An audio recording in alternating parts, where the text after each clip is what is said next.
Bismillah walhamdulillah wassalatu wassalamu ala rasulillah ma ba'd. Rabbi shrah li sadri wa yassir li amri wahlul 'uqdatam min lisani yafqahu qawli rabbi zidni ilma.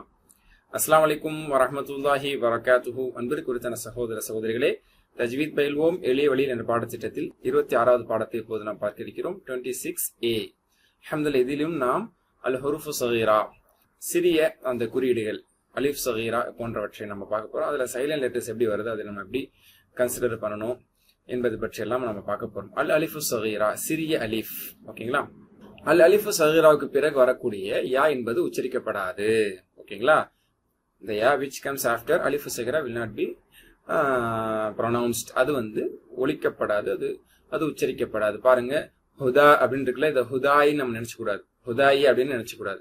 இன்னொரு அடையாளம் என்னன்னா, அந்த யால பாருங்க 2 dot இருக்காது, ஏன்னா அதை உச்சரிக்கலைங்கிறதுக்காக பாருங்க. இதை ஹுதா அப்படிதான் படிக்கணும், அல அப்படிதான் படிக்கணும்.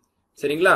இது நம்மளுடைய நார்மலான மஜிதி குரான்ல இப்படிதான் இருக்கும். அதே இண்டோ பாக் குரான், சரிங்களா, அதாவது இண்டோ பாக் மஜிதி குரான்ல இப்படி இருக்கும், மேல இருக்கிற மாதிரி. உஸ்மானி குரான் இருக்குல்ல, நம்ம மதீனா முஸ்ஹஃப்னு சொல்றோம் பாத்தீங்களா, மேக்சிமம் வெளிநாடுகள்ல பயன்படுத்தப்படக்கூடியது. அதுல பாத்தீங்கன்னா ஃபத்ஹா போட்டிருப்பாங்க, தால்ல ஃபத்ஹா போட்டு அந்த யால அலிஃப் ஸகீராவை போட்டு வச்சிருப்பாங்க. ஓகேங்களா? அது நீட்டுறதுக்காக. இதுதான் நம்ம போன கிளாஸ்ல இருந்து பாத்துட்டு வர்றோமே. சரிங்களா? ஃபத்ஹா போடுற மாதிரி போட்டு ஒரு அலிஃப் ஸகீரா பக்கத்துல போட்டு அது நீட்டுன்னு அர்த்தம். அந்த மாதிரி அந்த யால போட்டு வச்சிருப்பாங்க. அதை ஏன்னா அது சைலண்ட் அப்படிங்கறது காட்டுறதுக்காக. இது 2க்கு மத்தியில போடப்படக்கூடிய வழக்கமும் இருக்கு. எனிவே இதை நம்ம எப்படி புரிஞ்சுக்கணும்? ஓகேங்களா?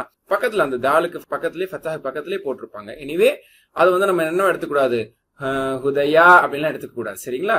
இப்படி வரும்போது நம்ம புரிஞ்சுக்கணும், ஃபத்ஹா பக்கத்திலேயே ஸ்டாண்டிங் ஃபத்ஹா போட்டிருக்காங்க, ஃபத்ஹா பக்கத்திலேயே அலிஃப் ஸகீரா போட்டிருக்காங்க அப்படின்னு சொன்னா அது நீட்டுறதுக்காக. அப்ப ஹுதா அப்படிதான் படிக்கணும், அலா அப்படிதான் படிக்கணும். இதுல எந்த குழப்பத்துக்கும் நம்ம அலையறக்கூடாது.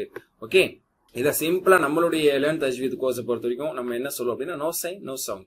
அந்த யால பாருங்க எந்த குறியீடும் இல்லை, அதனால அது எந்த உச்சரிப்பும் அதுக்கு இல்லை. நீங்க உஸ்மானிலையும் சரி இண்டோ பாக்லயும் சரி அந்த யா மேல டிபிக்கலா போட்டிருக்க மாட்டாங்க, அது பக்கத்துல தால் பக்கத்துல தான் இருக்கும். அதை வச்சு நம்ம புரிஞ்சுக்கணும். ஓகேங்களா? ஹுதா ஹுதா ஹுதா ஹுதா இப்படிதான் நம்ம படிக்கணும். இதை நம்ம கவனிச்சுக்கணும். இலா இலா இலா இலா இலா இலா. சரிங்களா? அந்த மாதிரி லாம் என்பது சற்று நீட்டப்பட்டிருக்கு அப்படிங்கறதுலாம் இங்க விஷயம் கிடையாது. எழுத்தினுடைய ஸ்டைல் தான் இது. ஃபாண்ட் எழுத்தினுடைய ஸ்டைல்ல கொஞ்சம் வேறுபடலாம். எனிவே லாம்ல ஃபத்ஹா போட்டு பின்னாடி ஸ்டாண்டிங் ஃபத்ஹா போட்டாலும் அந்த லாம நீட்டணுங்கிறதுக்காகத்தான் இது இருக்குது. சைலண்ட் யாழ் இப்படி வந்தாலும் புரிஞ்சுக்குங்க. ஏன்னா மத்த எழுத்துல இப்படி வரப்போறது இல்ல. சைலண்ட் யாழ் எப்படி வரும், சில நேரத்துல சைலண்ட் வாவ்ல எப்படி வரும். அப்படி வரும்போது நம்ம புரிஞ்சுக்க வேண்டியதான், வாவ் மீது யா மீது இந்த மாதிரி ஃபத்ஹாவோட சேர்ந்து இந்த ஸ்டாண்டிங் ஃபத்ஹா வந்துச்சுன்னா அந்த ஃபத்ஹாவை நீட்டுறதுக்கு தான் இலா அப்படிங்கறத அலா இலா மாதிரி. அலா அலா பாருங்க. அப்ப இலா அலாங்கிறது இந்த மாதிரியும் இருக்கும், நம்மளுக்கு கீழே இருக்கிற மாதிரி இருக்கும். சரிங்களா? இலா அலா என்பது இப்படியும் இருக்கும். சைலண்ட் யாவின் மீது ஸ்டாண்டிங் ஃபத்ஹா அலிஃப் ஸகீரா வந்திருக்கிறது, அதை நீட்டுறதுக்காக வேண்டி. இப்படி இந்த யா அப்படிங்கிறது ஃபுல் ஃபார்மா இருக்கலாம், கனெக்டரோட இருக்கலாம், ஃபர்ஸ்ட் லெட்டரா வரக்கூடியதா இருக்கலாம், மிடில் லெட்டரா வரதா இருக்கலாம், லாஸ்ட் லெட்டரா வரதா இருக்கலாம், அல்லது இண்டிபெண்டா டச்சே இல்லாம கனெக்ஷனே இல்லாம இருக்கக்கூடியதா இருக்கலாம். எப்படி இருந்தாலும் சரி, இப்படி எல்லா ரீதியிலுமே இந்த சைலண்ட் லெட்டர் வரும். பாருங்க, ஃபஹத. சரிங்களா? வவஜதக ضالًا فهدى யரா யரா. யாலாம் பாருங்க சைலண்ட்ல தான் இருக்குது, அதுல எந்த வேல்யூ இல்ல. ஃபஹதா இந்த மாதிரி அந்த ஸ்டாண்டிங் ஃபத்ஹா என்பது யா பக்கத்துலயும் இருக்கலாம். சரிங்களா? இதுல இன்னும் இந்த மாதிரியான இதை நம்ம பிபிடில காட்டும் போது சில சிரமங்களுக்காக வேண்டி அது தனித்து தென்படுது. மற்றபடி அது என்னது, யாவோட இருந்தாலும் அது யாவை நீட்டுறதுக்கு இல்ல, தாலை நீட்டுறதுதான் நீங்க புரிஞ்சுக்கிறதுக்காக இண்டோ பாக் ஸ்டைல நம்ம காட்டுறோம். ஃபஹதா யரா யரா. ஓகேங்களா? ஃபஹதா ஃபஹதா சேம், யரா சேம், யரா அப்படிதான் நம்ம படிக்க போறோம். பாருங்க, அரோக்க, அதாவது ஷார்ட் ஃபார்ம் யாவும் சைலண்ட்ல வருதுங்கிறதுக்கான அடையாளம் ஷார்ட் ஃபார்ம் யா. அரோக்க ஹதானா அரோக்க ஹதானா. இந்த யா அது எம்டி, அது சைலண்ட், அதனாலதான் அதுக்கு அது புள்ளியும் இல்ல, ஹரக்கத்து இல்ல, ஒன்னும் இல்ல. இங்க பாருங்க, அரோக்க அப்படிங்கும் போது உஸ்மானி குரான்ல மதீனா முஸ்ஹஃப்ல பாத்தீங்கன்னா ரால போடாம இந்த சைலண்ட் மேல போட்டிருப்பாங்க. ஓகேங்களா?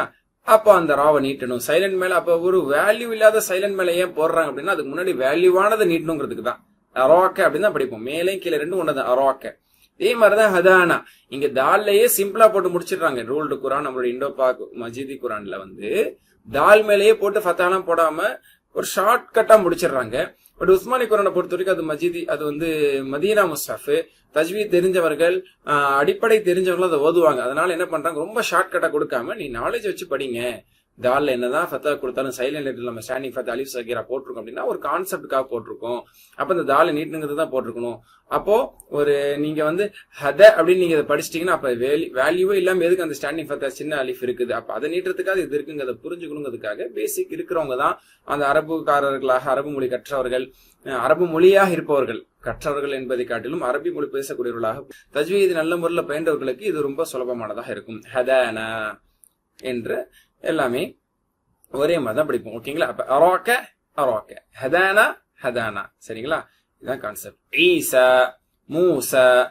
சரிங்களா? அதுவே நீங்க உஸ்மானி குரான்ல பாத்தீங்கன்னா ஈசா மூசா அதே மாதிரிதான் இருக்கும். ஏன்னா அந்த ஹரக்கத்து இன்னும் கொஞ்சம் தள்ளி போயிருக்கு. சரிங்களா? நம்மளுக்கு பவர் பாயிண்ட்ல அப்படி தள்ளி போயிருக்கு. நீங்க பாத்தீங்க அப்படின்னு சொன்னா அந்த யாமேலேயே போட்டிருப்பாங்க. நீங்க வந்து உஸ்மானி குரான்ல பாத்தீங்கன்னா அந்த மாதிரி போட்டிருப்பாங்க. எனிவே டைரக்டா நம்ம வந்து இண்டோ பாக்ல வந்து ஃபத்ஹாவே போடாம இப்படி ஈஸியா போடப்பட்டிருக்கு. அது ரொம்ப ஷார்ட் கட். இண்டோ பாக்கு பொறுத்த வரைக்கும் அரபு இல்லாத மக்கள் அவர்களுக்கு வந்து ஒரு பெரிய கான்செப்ட்லாம் அவங்களுக்கு தெரியாது. அதுல வந்து அவங்க அந்த அளவுக்குலாம் அந்த காய்தாக்கள் எல்லாம் பொருத்தி பார்க்க மாட்டாங்க. அவங்கள படிக்கிறதுக்கு ஈஸியா எழுதணுங்கிறதுக்கு ஈசா அப்படின்னு படிக்கிறதுக்கு வேற வழியே இல்லாத மாதிரி எழுதிட்டாங்க. வேற ஆப்ஷன் கொடுத்தா தப்பா படிச்சிருவாங்க அப்படிங்கிறதுக்கான வாய்ப்பு இருக்கு. அப்படிங்கிறதுக்காக பொதுமக்கள் பாமரர்கள் அரபை தாய்மொழியாக கொள்ளாதவர்கள்ட்ட இந்த தவறு ஏற்படுங்கிறதுக்காக தவறா படிப்பதற்கு அல்லது ஆப்ஷனே கொடுக்கூடாங்கிறதுக்கு ஈசான்னு படிக்கிற மாதிரி மட்டும் கொடுத்துட்டாங்க. இதை வந்து கொஞ்சம் விவரம் இல்லாதவங்க பேசிக் இல்லாத படிச்சாங்கன்னா என்ன ஈஸா மாதிரியும் தெரியுது, ஃபத்தா மாதிரி தெரியுது, அப்புறம் ஸ்டாண்டிங் ஃபத்தா போட்டிருக்கு, அதை படிக்கவா இதை படிக்கவா இல்லை ரெண்டையும் சேர்த்து படிக்கவா அப்படிங்கிற குழப்பத்துக்கு ஆளாக. ஆனா பேசிக் தெரிஞ்சுக்கணும். என்ன தெரியும்? யா என்பது மத்தாக நீட்டப்படக்கூடிய எழுத்துக்கு பிறகு யா என்பது சைலண்ட் லெட்டரா வரும், புள்ளிகள் கூட இல்லாம வரும். அப்படிங்கிறது அந்த கான்செப்ட் தெரிஞ்சவங்க இது ஈசா மூசான்னு உள்ளதை படிச்சிருவாங்கிறதா விஷயம். ஓகேயா? அதே மாதிரி மீகால ஷார்ட் ஃபார்ம்ல வருது. மீகால பனாஹ, அந்த யாவை சும்மா விட்டாச்சு. ஆனா அது அப்ப அது அந்த யாவை தூக்கிடலாமா? தூக்க முடியாது. சைலண்ட் லெட்டருங்கிறது இருக்க வேண்டியது எப்படி இங்கிலீஷ்ல வந்து நம்மளுக்கு நைஃப்ல கே இருக்குது, சுனாமில டி இருக்குது, சூடப்படியில பி இருக்குது. அந்த மாதிரி சைலண்ட் லெட்டருங்கிறது தூக்கக்கூடாது. தூக்குனா அது மீனிங்ஃபுல்லா இருக்காது. மீகால பனாஹ அல்லது இப்படி எழுதப்படுது மீகால பனாஹ. அப்போ அந்த எம்டியான வேல்யூ இல்லாத சைலண்டான அந்த யா மீது ஹரக்கத் போடப்பட்டாலும் அதை நம்ம புரிஞ்சது அதுக்கான ஹரக்கத்துல முந்தின எழுத்தை நீட்டுறதுக்கான ஹரக்கத்துன்னு புரிஞ்சுக்க போறோம். ஓகேங்களா?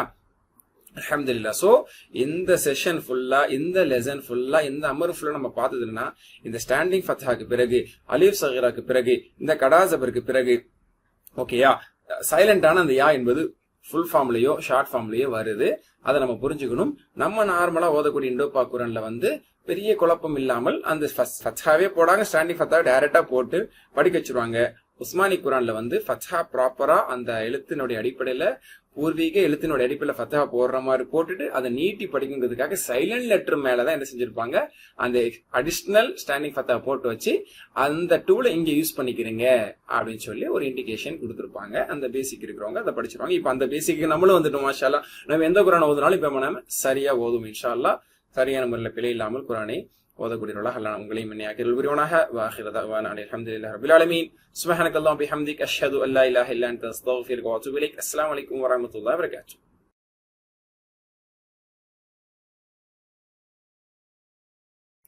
பிஸ்மில்லாஹ் வல்ஹம்துலில்லாஹ் வஸ்ஸலாத்து வஸ்ஸலாமு அலா ரசூலில்லாஹ். மா பஅத். ரப்பி ஷ்ரஹ் லி ஸத்ரி வ யஸ்ஸிர் லி அம்ரி வஹ்லுல் உக்ததம் மின் லிசானி யஃப்கஹு கௌலி. ரப்பி ஸித்னி இல்மா. அஸ்ஸலாமு அலைக்கும் வரஹ்மத்துல்லாஹி வபரகாத்துஹு. அன்பிற்கு குறித்தான சகோதர சகோதரிகளே, தஜ்வீத் பயில்வோம் எளிய வழியில் என்ற பாடத்திட்டத்தின் பயிற்சி வகுப்பில் 26வது பாடத்தை இப்போது நாம் ஆரம்பம் செய்கிறோம். இதில் நாம் சூரத்துல் அஸ்ரை கற்றுக்கொள்ள போகிறோம். காரியுடன் அல்ல, இது சூரத்துல் அஸ்ரை இப்போதான் நம்ம முதல்ல கத்துக்க போறோம். அடுத்த ஒரு பாடத்தில் இன்ஷா அல்லாஹ் நம்ம இதை காரியோட கத்துக்கலாம். 5 சூறாக்கள் நிறைவுபடுத்தினோம். சூரத்துல் ஃபாத்திஹாவை தொடர்ந்து 4 குல் சூறாக்கள், அடுத்து இப்ப சிறிய சூறாவாகிய சூரத்துல் ஆஸ். அல்ஹம்துலில்லாஹ். இதுல ஒரு டிப்ஸ் நம்ம தெரிஞ்சுக்க போறோம். நன்கு நிமிர்ந்து நின்று ஓதணும். சரிங்களா? அதனால் நமக்கு மூச்சு உள்ளிருந்து இருக்கவோ கடினம் இல்லாம இருக்கும் அப்படிங்கிறது ஒரு அனுபவபூர்வமான ஒரு விஷயம். அதனால குனிஞ்ச மாதிரி ஓதுறது, அப்படி ஓதாம அப்படி நிமிர்ந்து இருந்து ஓதும் போது ஸ்டாமினா எனர்ஜி இருக்கும் அப்படிங்கிறத சொல்றாங்க. மூச்சு வந்து நம்மளுக்கு அதிக சீக்கிரத்துல காலி ஆகாது. மூச்சு விடுதல் எளிதாக இருக்கும் அப்படிங்கிறாங்க. அதே மாதிரி நுரையீரலில் உள்ள முழுமையான ஆக்சிஜனையும் தடையின்றி பயன்படுத்துறதுக்கு இப்படி நிமிர்ந்து உட்கார்ந்தாதான் அந்த ஆக்சிஜன் லெவல் நம்மளுக்கு கிடைக்கிறதுக்கு அந்த ரெஸ்பிரேட்டரி சிஸ்டம் என்பது நம்மளுக்கு நல்ல முறையில் ஃபங்க்ஷன் ஆகும், ஈஸியா இருக்கும் அப்படிங்கிறத சொல்றாங்க. அல்ஹம்துலில்லாஹ். சூரத்துல் அஸ்ர் வந்து இப்ப நம்ம வேர்ட் பை வேர்டா கத்துக்க போறோம். ஓகேங்களா?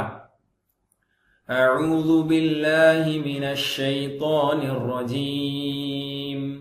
பிஸ்மில்லாஹிர் ரஹ்மானிர் ரஹீம். வல் அஸ்ர் இன்னல் الإنسان لفي خسر. ஒன் பை ஒன் அப்ப தெரிஞ்சுக்கலாமா? வல் ஆஸ் வி, இதை நம்ம நிறுத்தும் போது சுக்குன் இதான் நிறுத்தும். அதனால வல் ஆஸ், வல் ஆஸ். ரா என்பது சுக்குனாக நிறுத்தப்படுகிறது. அதுக்கு முன்பாக சுக்குன் இருக்கு, அதுக்கு முன்பாக ஃபத்தா இருக்கனால தரிப்பமாக, அதனால தரிப்பமான ரா. சாத் நல்லா வரணும், ஐன் நல்லா வரணும். ஓகேங்களா? வல் ஆஸ், வல் ஆஸ். சேருங்க. வல் ஆஸ், வல் ஆஸ், வல் ஆஸ், வல் ஆஸ். இந்த சூராவோட பினிஷிங் பல பேருக்கு வராது. மற்ற சூரா மாதிரி இப்ப அஹது, ஃபலக், நாஸ், ஆலமீன் இதெல்லாம் கூட ஒரு பெரிய சேலஞ்ச் இருக்கா. ரெண்டு சுக்குன் எடுத்துறதுனால நிறைய பேர் இல்ல கல்குலா செய்வாங்க. அசுரு, வல் அசுரு, ரு ரு அப்படிம்பாங்க. சரிங்களா? தப்பு. வல் ஆசோ அப்படின்னு சொல்லணும். ரா காணாமலும் பேரு கூட வலாஸ், வலாஸ், வலாஸ் அப்படின்னு ராவா காணாமல் ஆக்கிடுவாங்க. தெரியணும், தடிப்பமா அது தெரியவும் செய்யணும், கல்குலாம் வயரக்கூடாது. இன் பிட்வீன் கரெக்டா வல் ஆசோ, வல் ஆசோ. ஓகே. இன்னல் இன்சான, இன்னல் இன்சான குன்னா அதோடு சேர்ந்து இஃபா வருவதற்கு இந்த எக்ஸாம்பிள்ஸ் ரொம்ப ஈஸியான எக்ஸாம்பிள்ஸ். நான் பல தடவைகள் மாணவர்கள் சொல்வது உண்டு. இன்னல ஒன்லயே ஒன்னா இருக்கு, இன்சான்ல ஒன்னாவோட இஃபா இருக்கு. அதை நம்ம இஃபான் ஷார்ட்டா சொல்றோம். ஓகேங்களா? இன்ன நாக்கு மகரஜ் தொட்டு, இன்சான் நாக்கு மகரஜ் தொடாம கேப்ல அந்த ஏர்ல இருந்தே சொல்லுவோம். இன்னல் இன்சான, இன்னல் இன்சான, இன்னல் இன்சான லஃபீ ஹுஸ்ர். இதுவும் தரிப்பமான ரா, சுக்கூனுக்கு முன்பாக சுக்கூன், அதுக்கு முன்பாக தம்மா. ஓகேங்களா?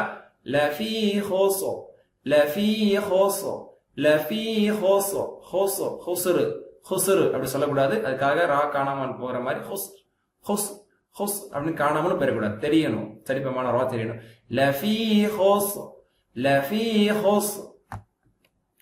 வல் ஆஸ்ர் இன்னல் இன்சான லஃபீ ஹுஸ்ர் إلا الذين آمنوا وعملوا الصالحات. إلا الذين، إلا الذين، إلا الذين، ذين ذال. ஓகேங்களா? தீன கிடையாது, ஜீன கிடையாது. إلا الذين، إلا الذين آمنوا، آمنوا، آمنوا. இல்ல அதுக்காக அப்படின்னு ஆமனு இல்ல, ஆமனு வஅமிலு ஸாலிஹாத்தி. இதுல சில பேர் ஆமனு வஅமிலு ஸாலிஹாத்தின்னு சொல்லக்கூடிய பலர் இருக்கிறாங்க. பல இடத்துல நான் கேட்ட அனுபவம் உண்டு. வஅமிலு இல்ல, வஅமிலு, வஅமிலு ஸாலிஹாத்தி, வஅமிலு ஸாலிஹாத்தி. ஸா தடிப்பமான உயர்வான எழுத்து, ஸா சா இல்ல, ஸா. வஅமிலு ஸாலிஹாத்தி وتواصوا بالحق. நிறுத்தும் போது கல்குலா செஞ்சு நிறுத்திடுவோம். சேர்த்து வந்து ஹக்கி வதவாசவுன்னு கண்டினியூ பண்ணிக்கலாம். எனவே இந்த இடத்துல நம்ம ஸ்டாப் பண்ணிக்கிறோம். وتواصوا بالحق، وتواصوا بالحق، وتواصوا بالحق. சொன்னீங்களா? கடைசி ஒரு தடவை சொல்லுங்க. وتواصوا بالحق وتواصوا بالصبر. இது வந்து ரா தடி ஃபினிஷிங்ல வருது. முன்பாக சுக்குன், அதுக்கு முன்னாடி ஃபத்தானால தடிப்பம் தான். அதனால மூணு ஆயத்தோட ஃபினிஷிங்குமே ரா ஃபினிஷிங் தான். அதுவும் தடிப்பமான ரா ஃபினிஷிங் தான். சபர், சபர், பா கல்கலா, சபர், சபர், சபர் அப்படின்னு சொல்லணும். ஓகேங்களா? وتواصوا بالصبر، وتواصوا بالصبر، وتواصوا بالصبر அப்படின்னு சொல்லி நம்ம ஃபினிஷ் பண்ணணும். ஓகேங்களா? إلا الذين آمنوا وعملوا الصالحات وتواصوا بالحق، وتواصوا بالحق، وتواصوا بالصبر. அவ்வளவுதான். மாஷா அல்லாஹ். இந்த சூறாவை நம்ம முழுமையாக பயிற்சி எடுத்தோம். அதிகமாக நம்மளுடைய நாவில் வரக்கூடிய, தொழுகையில் வரக்கூடிய சிறிய சூறாவில் எதுவும் ஒன்று. இதை நம்ம ப்ராப்பராக உதவுக்கு ப்ராக்டிஸ் பண்ணிட்டோம். மாஷா அல்லாஹ். இதில் இனி தவறே வரக்கூடாது. உண்மையாகவே இது ஃபினிஷிங்கில் கொஞ்சம் சேலஞ்சிங்கான ஒரு சூறா தான்.